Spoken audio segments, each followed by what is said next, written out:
আমায় ক্ষমা করো শীতলা, আমি যে সত্যি নিরুপায়। আমার যে অনেক প্রশ্নের উত্তর খোঁজা বাকি আছে। আমি তোমাকে এই অপরাধ বোধ থেকে মুক্ত করছি ঘণ্টাকর। আমি মন থেকে বলছি, তুমি আজকে যা সিদ্ধান্ত নিচ্ছ তার জন্য তোমার প্রতি আমার মনে কোনো ক্ষোভ নেই।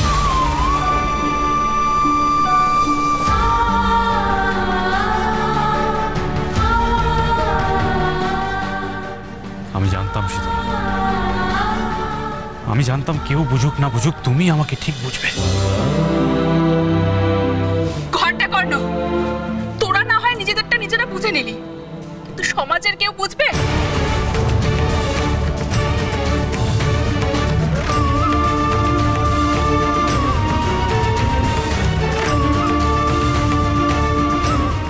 তুই যদি বিয়ে ভাঙিস তাহলে শীতলা না তোরও দুর্নাম হবে।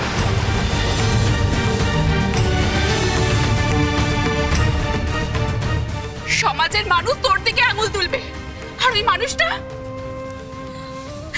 এই মানুষটার কথা তুই একবারও ভাববি না?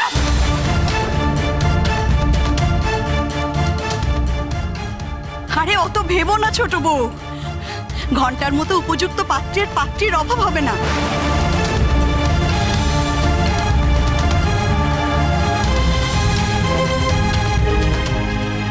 আমরাই ওর জন্য ভালো পাত্রী ঠিক খুঁজে আনবো। ঘন্টা আমাদের সোনার টুকরো ছেলে, আর ও তো শুধু বিয়ে করবে বলেছে, বিয়ে তো আর করেনি। তাহলে বিয়ে ভাঙতে সমস্যা কি? হ্যাঁ, এমন কত হয়।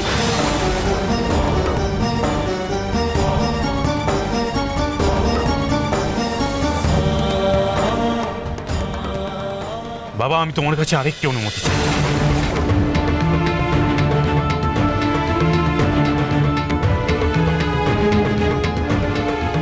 আমি আজ থেকে এই সংসার ত্যাগ করব।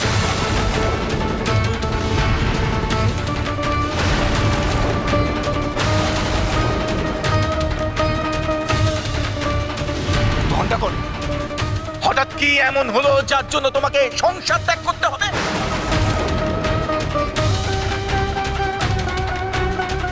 সংসারে তোমাকে অশান্তি চলছে, তুমি বিবাদী হয়ে শান্তি করতে চাও। বাবা, আমার নিজের জন্মগ্রহণের কারণ খুঁজতে হবে। আমার জন্মের উদ্দেশ্য জানতে হবে আমাকে।